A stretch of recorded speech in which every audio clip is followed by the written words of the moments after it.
Welcome to the Ingress Insights podcast, hosted by PkmnTrainerJ. Ingress Insights is a podcast about the Niantic game Ingress. Listen each week for the latest news, updates and rumours. Let us know your thoughts by leaving a voice message or emailing us at the links in the show notes.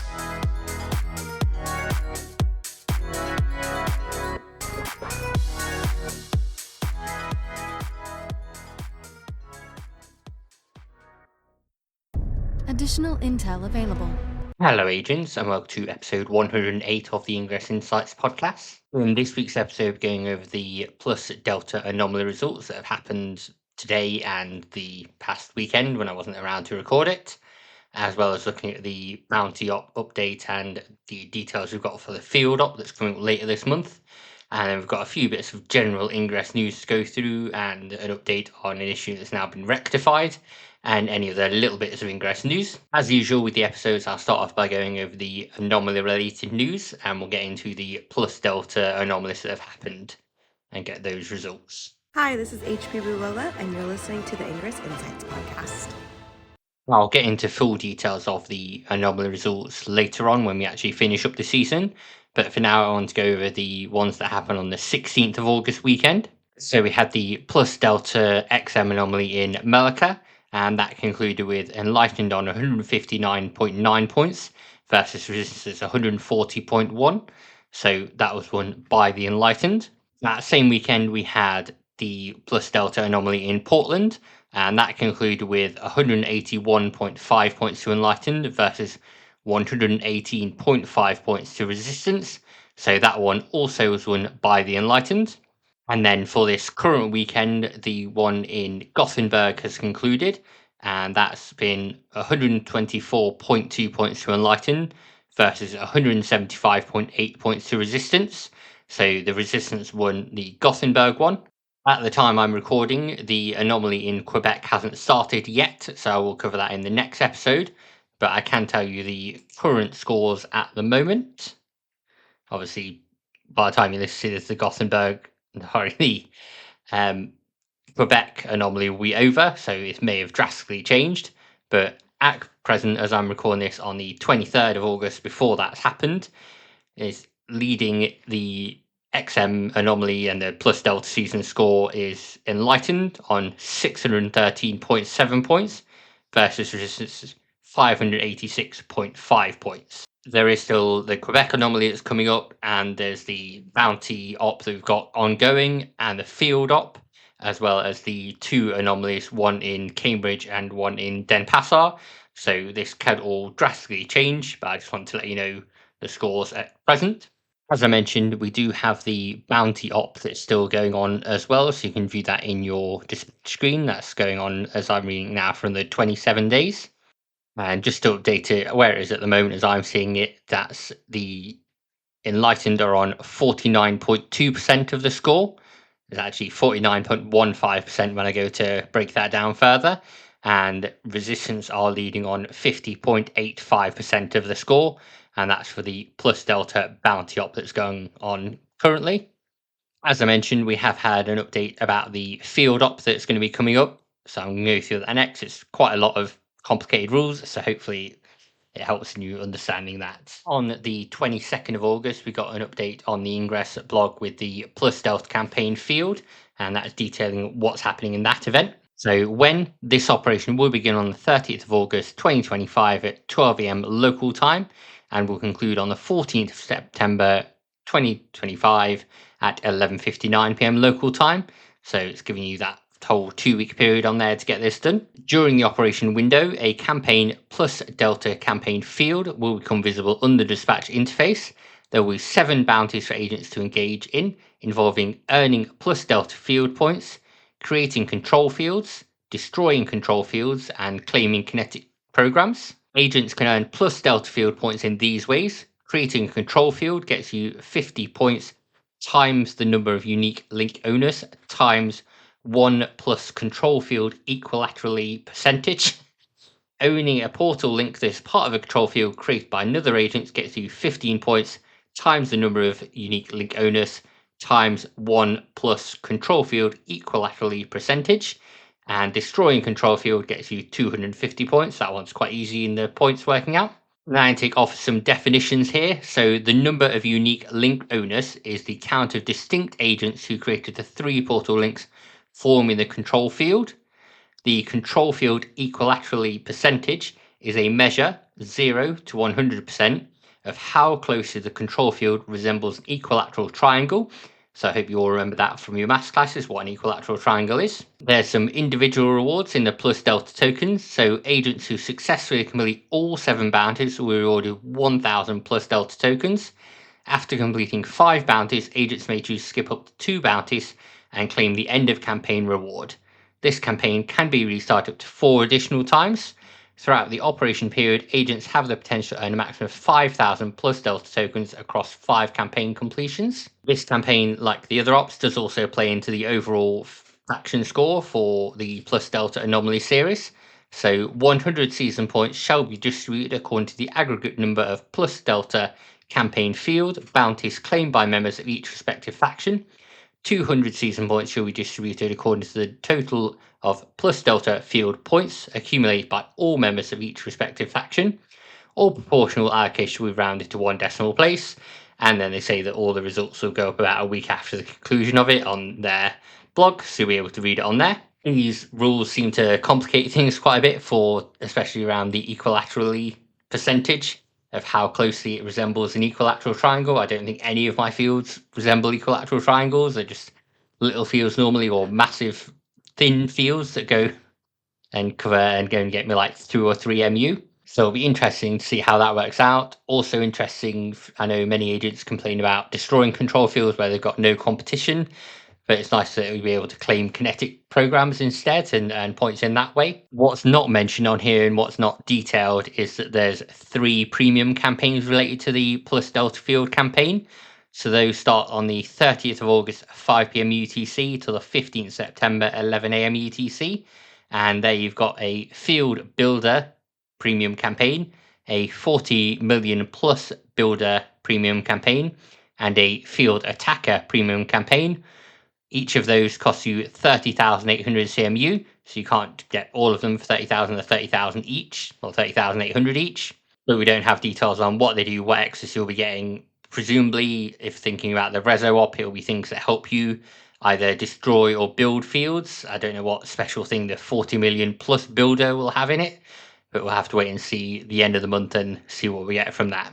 That's all I've got for Plus Delta news for this week. Obviously, I'll cover the Quebec details and results and updates next time when that's happened, and then moving into the ones that are happening in Cambridge and Denpasar on the 20th of September later this year. Those will be our final ones for the Plus Delta Anomaly series. So I'm now moving to some general Ingress news. This is Alex Stam, technical artist, and you're listening to Ingress Insights. Firstly, for Ingress news, we got a new app update on the 18th of August. So we're now on version 2.173.1. In this update, agents that are badge locked and can't get past level 8 due to missing badges have a little badge lock icon that alerts them to it. And previously in the sidebar, there was the handbook, and that's now been renamed to a training manual. And then finally, we had a community button previously when we had the community forums that would link to those. That's now back, but it now links to the Blue Sky profile of the Ingress team. Then we also have something I remember fondly from Harry Potter Wizards Unite of being a red dot that now shows up when there's daily free items to claim from the store. A bug fix was also mentioned that resulted in long waiting times sorting keys by distance. And then there's details to say that a soft lock in the dispatch screen was fixed, but agents said it's not been fixed. So do try and report it if you are experiencing issues. One thing that did also get fixed that wasn't in the results but was mentioned is that the deep links are now updated. So if you saw links for Ingress previously, they were like link.ingress.com, loads of like weird bits on there, and then finally the actual thing that you needed to go to. However, an example of the deep link that the Ingress Updates English channel has provided is now just link.ingress.com/agent/Niantic Brian is a nice easy link on there. So those are much better, much tidier. And the final thing is for any Ingress agents on Android devices. So recently the navigation bar disappeared for agents playing on Android devices, and some people want it. Brian Rose did make a comment on Reddit to say about it. So he noted, on July 1st, Google Play sent us a warning we can no longer release Ingress Prime Android app updates unless we target API level 35. We requested and we were granted a deadline extension. We updated our target API from 34 to 35, then learned about another change that Google enforced as part of the API 35 requirement, which says Android apps targeting API 35 are required to use edge-to-edge display. If we enable the Android navigation bar now, the Android navigation bar covers up the inventory count, the close button on several screens, other on-screen text, because Android now displays content behind the navigation bar. In Google's apps like Gmail, it looks like this is working as designed to show content behind a semi-transparent Android bar.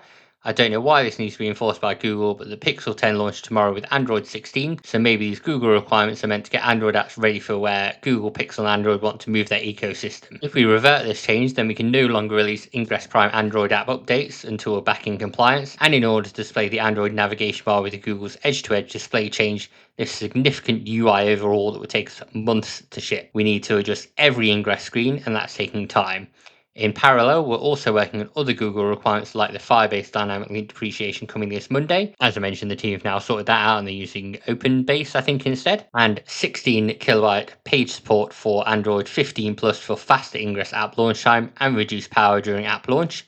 Lastly, require players to use supported versions of Ingress to keep our iOS and Android dimensions in sync when we can, and our server updates backwards compatible with one prior client release. We know players want the navigation bar back, and we're working on it. So, as Brian says quite succinctly, they know that players want the navigation bar back, and they're working on it. But he did mention it will take months, so I wouldn't expect it to change anytime soon. You just have to put up with it, unfortunately, on Android, which is not a great response, but it seems like it's something that was out of the Niantic team's hands and that they had to get in place and get ready. Then the final thing for kind of Ingress related news, kind of podcast related news, is that the podcast has been added to the Ingress Blue Sky non-official cover list of agent profiles. So if you go onto Ingress's Blue Sky account, you'll be able to see the Ingress agent NOC list, and there it's got the Ingress Insights podcast on for someone that talks about Ingress a lot. And then it's nice to be added to that kind of list that's been made by Ingress of good accounts to follow. It's very nice to see that come up and nice to see all the likes and comments that I had from that. That being said, that's about the last bit of Ingress news I've got. I've got a tiny little bit of Recon news that I'll move into, and then we'll get the podcast closed out and get you folks back out to your Sunday. This is Jessica Jung, lead producer of Peridot, and you're listening to Ingress Insights. Last episode, I mentioned that the submissions for Recon weren't working, so it was coming up with errors whenever you try to make new portal edits, make new nominations, or even do invalid portal reports. I raised this to the Ingress team via the app and via Blue Sky as well. It's now been resolved, so you can submit things, though agents reported delays in emails coming through. So hopefully you'll get emails come through now and you'll be able to see everything going on. I hope it's not too long before we have Recon kind of up and running, but there was a post, is that the right word for Blue Sky, I think, from the Ingress team about OPR, and they mentioned, I said, is it a case of it needing to build from scratch, or do you have the existing Wayfarer/OPR framework to start from? And they just wrote, they do have Wayfarer to reference, but we don't have the Wayfarer team with us at Spatial.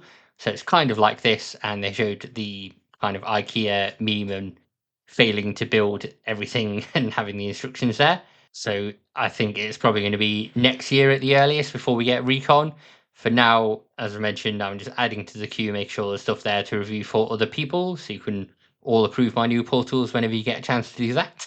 But that's all I've got for Anomaly news, Ingress news, and Recon news. So I'll move in now to get things wrapped up.